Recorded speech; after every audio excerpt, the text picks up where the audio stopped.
Hey guys, and welcome to the video. Today we're going to be talking about the digital mode JS8 call. So a lot of people frown upon FT8 because it's not a very personal means of communication. It would take a lot of work to have an in-depth conversation with another ham. But JS8 call is different in the fact that it's more focused toward personal conversation with another person. It's really amazing because it carries all of the weak signal attributes from FT8 and still allows you to have a personal connection with another ham.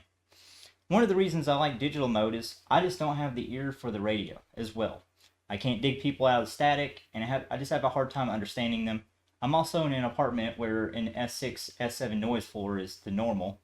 So weak signal modes like FT8 or JS8 call allow me to still make long distance contacts, and that's why I'm very thankful for them. I like JS8 Call because now I can have those personal conversations with hams, even if it's over text, and I can still get out and communicate.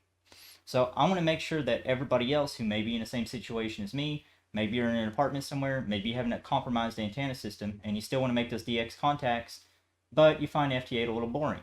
That's fine. It's understandable. That's why I want to show you JS8 Call. So we're going to go through all the little menu settings. We're going to talk about what they do, what they are, and we're going to go over a contact with JS8 Call. That way you feel comfortable doing it yourself. And by the end of the video, you should be able to properly operate JS8 Call and get started making contacts over there. Really quick, if you're not subscribed to the channel, be sure to subscribe. Please hit the notification bell as well. That way you know when I upload. And let's go ahead and move on to the computer and get into this. Alright, so if you're going to use JS8, obviously the first thing you want to do is download JS8. And you can find that at js8call.com. The link will be down below for the download. Once you're here, you just go to the download section and you download it for your operating system. So obviously if you're using Mac, you'll use this one, Windows here, and Raspberry Pi here, and then Linux for all your Linux builds. The installation is pretty simple. If you've ever installed any computer program whatsoever, you click here to download the exe, you save it, you double click it, and then you go through the installation process. So let's go ahead and jump over to JS8 and let's get familiar with the UI. So this is JS8 and we're going to talk about a few things on the interface. I think whenever you use a new program, it's important to understand all of the buttons in the program before you actually use it. So up here we have our current operating frequency. Over here we have our name, our call sign, the current time. Over here we have buttons to enable and disable receive and transmit, as well as turning on and off spot reports. You have a button to manually log something if you'd like to do that, and a button to tune your radio. And this works the same way as it does in any other digital mode. It just turns on the transmit on your radio and allows you to dial in the audio to make sure that you don't have any level control. Over here you have a message list. Here you have a window to type your outgoing message. Here you have a log of your current messages sent and received from somebody. Over here is the last heard call signs in a specified time period we'll talk about here in a moment. And this button right here will call CQ. This will reply. This will send a signal report. This sends your info and your status. This right here acts as a saved message, which we'll talk about in a moment. And down here is our waterfall. So as you can see, there are a few signals here and there in the waterfall already. You can just click here and you can select different frequencies in the waterfall to use. So you may not even see any of this. Maybe you don't have anything set up yet. So let's go ahead and talk about the setup. You'll go to File and then Settings. And a lot of this stuff you probably already put in once the program booted for the first time. So obviously this is going to be your call sign. This is your 6-digit grid. And here you can have your preset messages for the buttons down here, which is CQ. Basically, that's what transmits when you call CQ. So for now, mine is CQ, CQ, CQ, and then it puts my grid. Reply message is how copy by default. I'm going to leave it like that. You might want to change your station info. So that's for this little button right here, whatever it transmits. For mine, I've just put my city, my state, my grid, and the radio I'm using. And you have an extra little message here for station status. Once we go to behavior, here's some settings we can tweak. I like to display my distance in miles. I'm in the US, that's what I'm familiar with, so I have that. You can choose to have your RX and TX off at startup. You check this box to allow frequency changes while transmitting. I don't normally do that, so I'm not going to bother with it. I have the rest of these checked pretty much as default. I check for software updates at startup. There's nothing really important here. What you might want to change is to remove call signs from activity after, and remove messages from banned activity after. So these are for these two windows here. So you can choose, if you haven't heard those call signs in, say, for maybe 5 minutes, they automatically disappear. I like to do that just so I keep everything clear and I have a fresh, updated list of messages. The networking auto reply, these are for heartbeat transmissions, which is pretty much like stations automatically claim, I'm here, you know. I don't really mess with these settings too much. The next tab is going to be your radio. So this is how you set up your radio. Now, I'm not going to go into the details of setting up your digital interface. I've covered at least adjusting your audio levels in a video before. I suggest you check that out. But you have two methods of operation here. Either you can use CAT, or you can use Vox, or you can use push-to-talk, or you can use Vox. Vox is when you just use the sound from your computer to start transmitting on your radio. Most radios have it these days. Push-to-talk just means that it's using some type of serial connection to turn on transmit while your data is coming through the radio. So I have my FT450 set up here, and I'm using cat control, and my mode is going to be data or packet. I'm not using split operation, and that's pretty much it. I transmit, and it goes through my radio. One thing you want to pay attention to in your audio interface, if you've ever used any digital mode, is to make sure you don't have that automatic level control kicking in, or you're not overdriving your radio, because then it's going to distort your audio when it goes out, and there's a good chance people won't be able to decode you. So like I said, I made a really good video about that. If you're kind of newer to digital modes, or you don't have your setup right, I suggest you check that out. I get into the down and dirty about setting up your sound card interface. With that said, let's move into audio. This is pretty basic. This is your input and your output audio device, and that would be whatever digital interface you're using. I'm using just a regular USB sound card wired into my radio. I like to check this box here. It's not usually checked by default. Remember, power settings by band. So this right here on the right is your transmit. This little green bar is your transmit. I forgot to mention that. So as you go up, your volume levels go up. It's a higher power. My radio, my digital interface, I have to use different transmit powers for different bands ever so slightly to make sure that I have a good clean signal. So I like to keep this checked, that way it saves it per band. Reporting, so obviously now our digital interfaces are reporting other stations to the internet.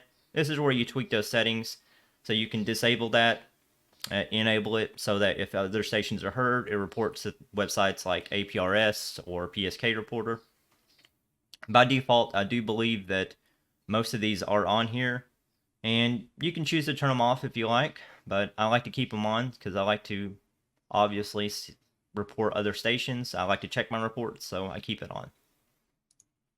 For frequencies, these are all cut out by the default JS8 frequencies. If for some reason you want to add a new frequency in, you can do that from this window. Now the saved messages is kind of a cool feature. If there's a certain, it's kind of like a macro. If there's a certain text that you know you'll be sending often, what you can do is this add a new text, and then you can type in a message. Say like name, let's just do name Billy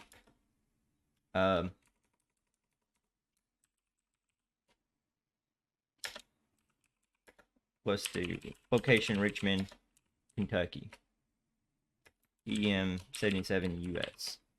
Oops. And yeah, so now that's a saved message. I'll get into that when we start making a contact to show you what that really means. Notifications. So if you'd like to extra notifications for maybe new CQs, replies to your CQ, and so on and so forth, you can go through and check boxes for whatever notification that you want. I just want one for when somebody is messaging me directly, so I keep that enabled. And here's the UI where you can change the look and feel of the program. So if you'd like to change some of the colors that pop up or something along those lines, you can get in here and just make it look a little nicer. So one of the easiest ways to get started is to just call CQ. And you just need to remember that your messages are going to pop up over here. So, and the one, if somebody's replying to you, it's going to be highlighted. And it usually goes like this. If you're calling CQ, somebody is going to send a message, how copy. This is a basic contact on JS8, which is, they say how copy, and then you send back them a signal report. And then they'll probably send you a signal report. And at that point, you'll exchange grids, get into the beef with the QSO, get to the down and dirty, typing back and forth. And at that point, you're going to send 73, and the contact's over. It's pretty simple. So let's go ahead and just do a contact so everybody sees how it's done. All right, and we'll explain a couple things here. So FT8 sends in blocks of time, just like, JS8 sends in blocks of time, just like FT8, right? So whenever I hit this CQ button, it's going to put my message in queue. So if I'm currently on a block or in the middle of a block, and you can tell by the giant green bar down here, then it's going to wait until the next one starts to send my message. And on the send button, you're going to see the amount of seconds or minutes it's going to take to send your message. JS8's a little slower than PSK31, so I try to keep my messages quite short. Alright, so unfortunately, I've had a hard time getting a QSO for the video, so I'm just going to go back to a stream where I got a QSO and let's walk through it. So right here, I am sending my CQ message, and I've manually put it in here, but really all you have to do is just put the CQ button that is right over here, and then you'll hit send. Well, actually, if you use the button, typically you don't even have to hit send, it'll send it. So here I am just calling CQ, and at the time I was trying to reach Africa, so I did put AF in the CQ string, and I put my grid. And there is a gentleman that comes back to me here in just a moment.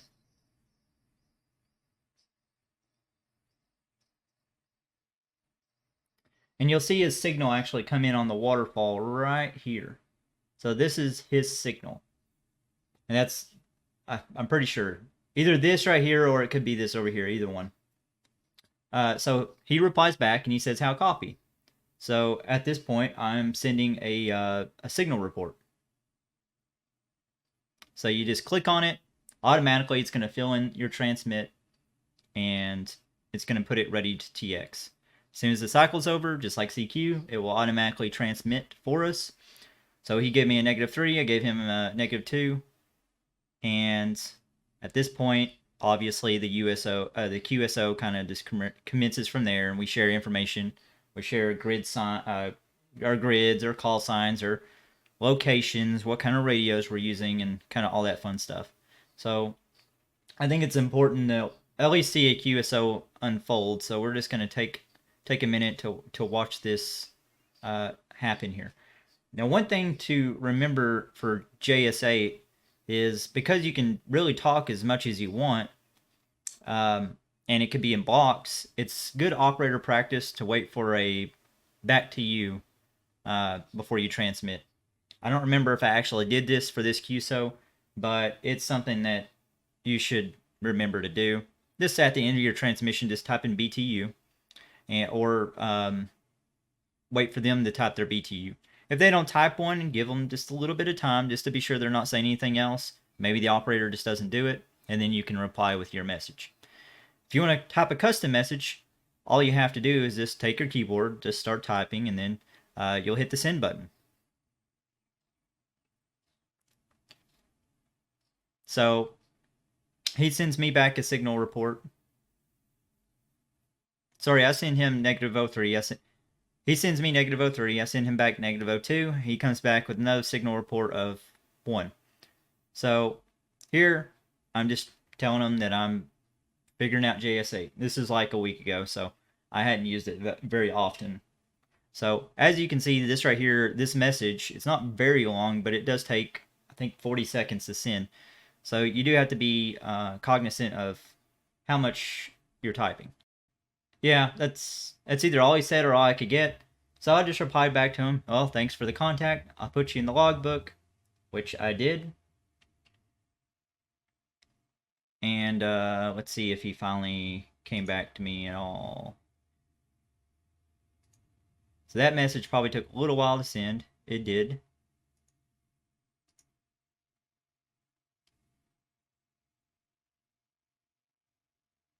And yeah, so he sent back 73. So that we didn't exchange grids, but that was a contact for the stream. And then I had somebody else. Oh, he was still replying there. So it's kind of like a chat room. Like you can send messages back and forth. I even had another operator in there try to call for me. Hello, Billy. KM4 MKBDEWA IJC, which is Andrew Minecraft from the Discord, or he's not known as Minecraft anymore. Just call him Andrew. But that's pretty much a QSO. Now you just type back and forth and try to hit your back BTUs whenever you're done with a message. Try to wait for the other operator to do theirs.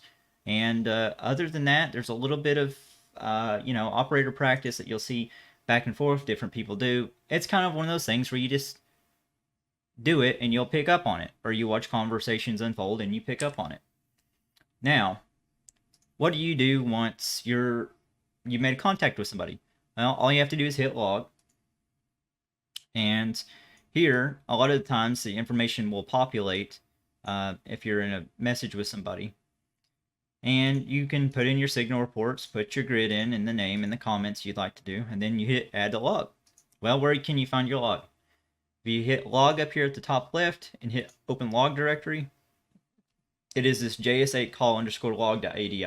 So that's what you would import into Log of the World or QRZ or whatever logging program you're using.